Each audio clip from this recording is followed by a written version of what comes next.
Welcome to my channel. I'm Lucilla.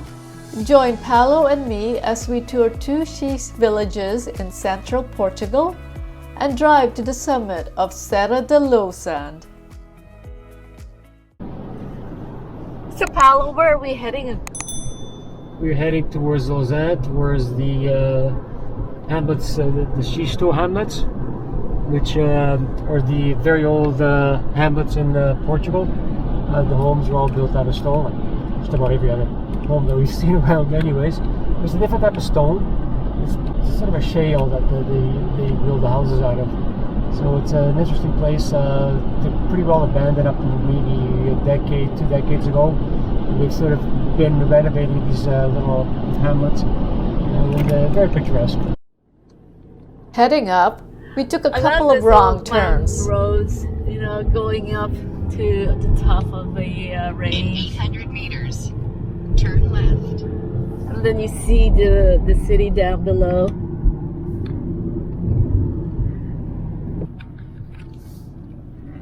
Turn left, and then turn right. Is that left from here? Is this the left from here? Or Turn left here. I think this is, or... turn left where? 200 meters. I screwed up. I think I should have turned left. Yes, you screwed up again. Yeah. Oh, Lordy Lord. I don't know where we're going. No, Paul. No. You should don't. There is no road here. There's no road. We're out. Yeah, there's no road. There is no road. Make a U-turn. You have to make a U-turn. Go back. Turn right. Nah. Look at the horn. What kind of sheep is that? It must be a very old sheep, I think, by the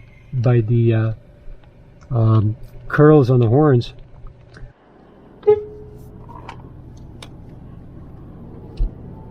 We're coming down now and from our big U-turn. Gosh, fog I think has gotten thicker. Yeah, it comes and goes.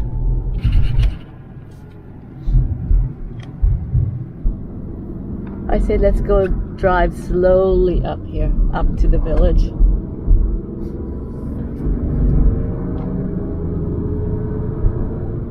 Explore as much as possible to make sure I don't get thrown into a wall or down a cliff edge. It looks like the fog has dissipated.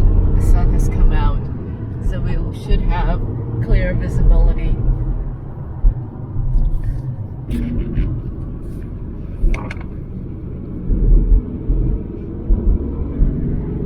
That's the kind of route In 200 meters, all keep left. all these switchbacks.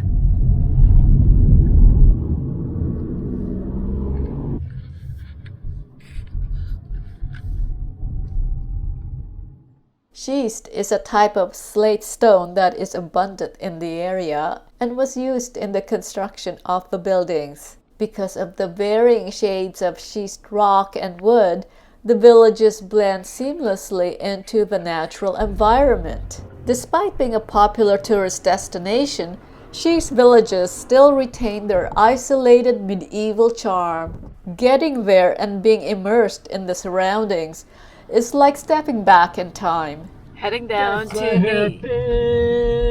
the old village. Sometimes you wonder how these roads can accommodate 2 cars or 2 vehicles.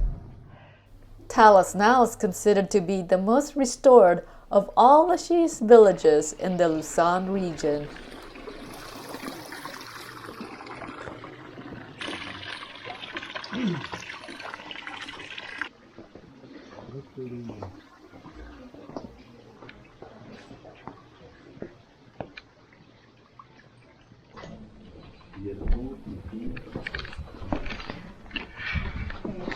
See, a lot of these buildings are now giving way for restaurants or cafes, but I have to wonder what they were like back then. What they were, just houses where people lived. There's a lot of renovation and restoration happening. This is probably the best time to do it, when it's off season, to do the restoration. So we're coming across a lot of contractors and workers restoring buildings.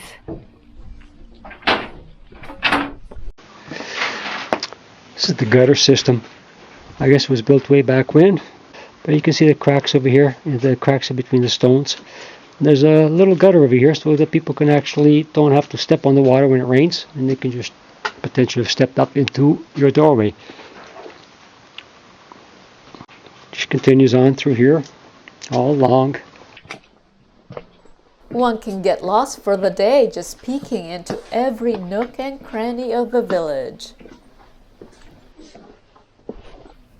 There was a path that led to an opening where you can look out towards a picturesque view of the valley below. A good place to set the drone for an aerial reconnaissance.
During our tour of Talasnal, we had an opportunity to speak to the manager of one of the Talasnal restaurants.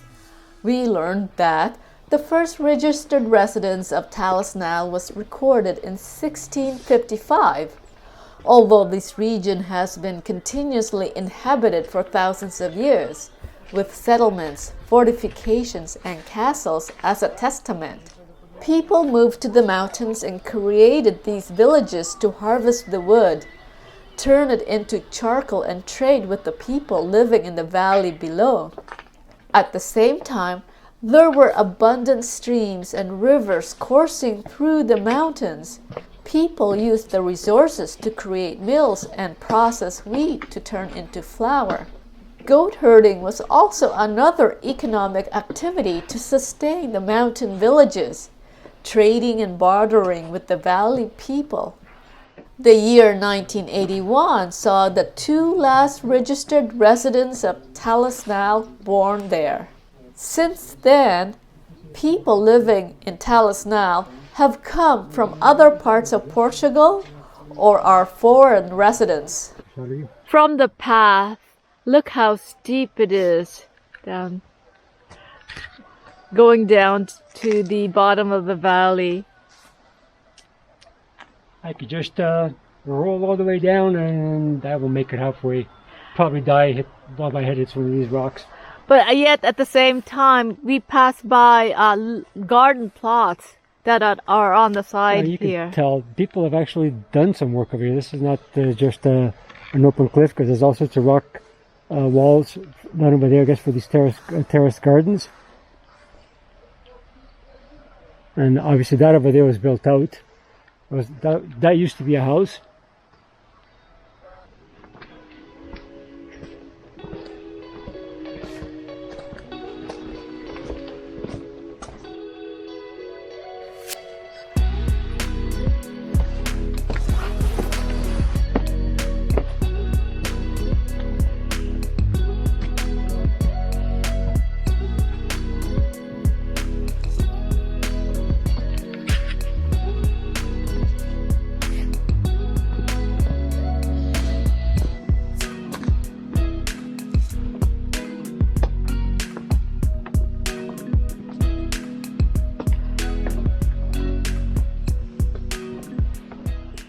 Over here, it's the entrance for the cat to go in and out as he pleases.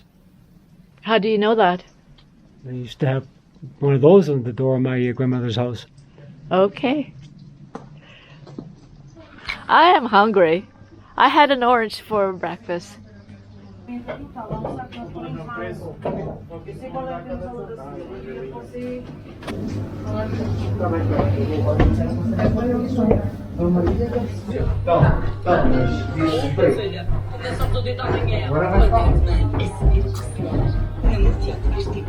So what do we have? We got sheep cheese.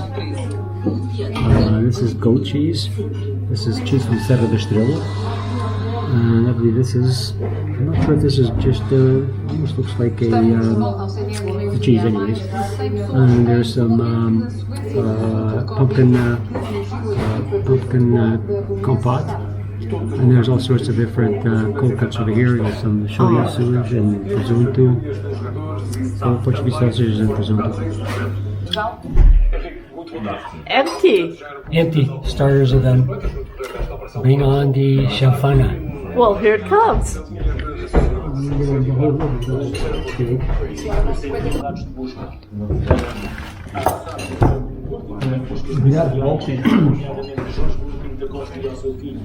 Okay.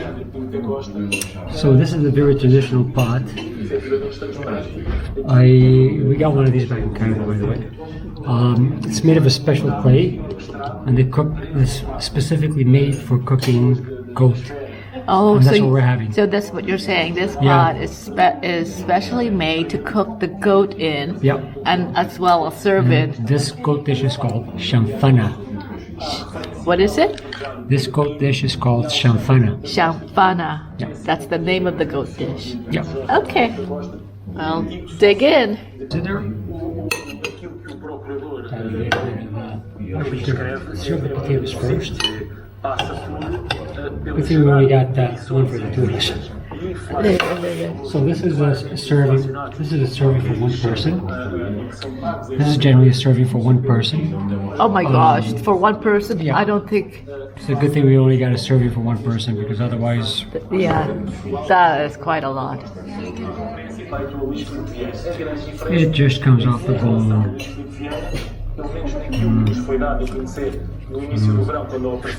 Very good.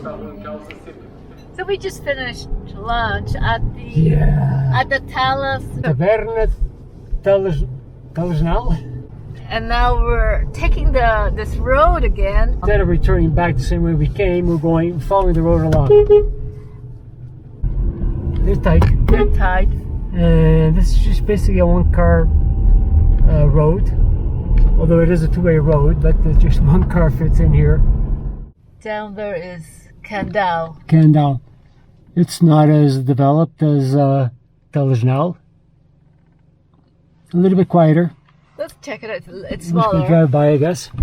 We made a wrong turn and ended up in Catarredor, a small Schist village which shows the state before restoration and reconstruction.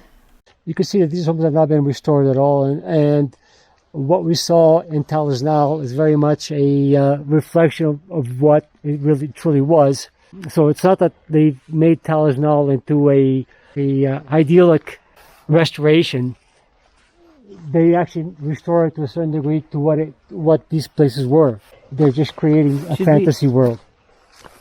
This is what it actually was like, 500 years ago, when they first started inhabiting this area. We tried restoring this in the past, but then again, people, this just no means of living here really. Look at the archway. It's just a piece of wood. Yeah, they do that quite often. Yeah.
After Catarredor, we drove to the highest point of Serra da Lousã. This spot is called Alto de Trevim at an altitude of 1,204 meters, featuring a breathtaking view of the mountains and valleys below.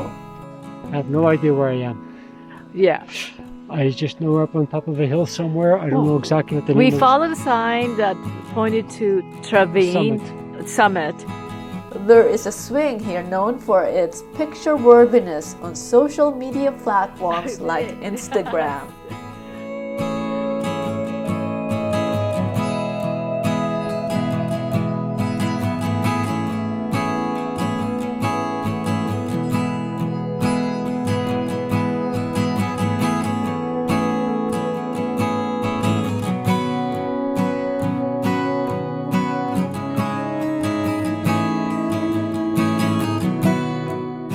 At the summit, there was a building with towers and satellite dishes.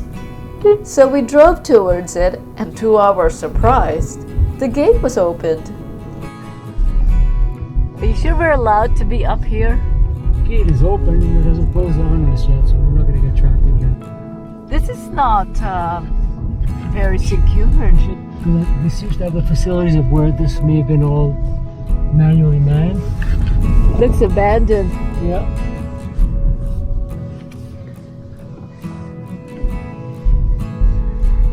So let's remember this. We're on Trevim. Trevim, which I don't know exactly what it stands for. This, yeah, it sounds like a made-up name. And maybe Trevim may be an acronym for whatever this communication station is, like it stands for something. Telecommunications or telecommunicações, whatever, blah, blah, blah, blah. Possibility of that, I am not sure. Because it's not like a town. And it doesn't stand for summit either, in Portuguese.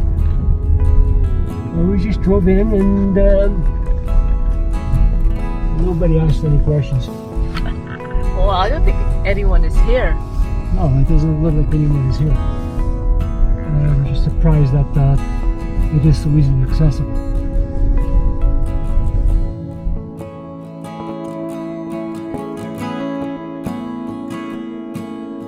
Thank you for watching. Please subscribe and hit that notification bell to see more upcoming videos of our stay in Portugal.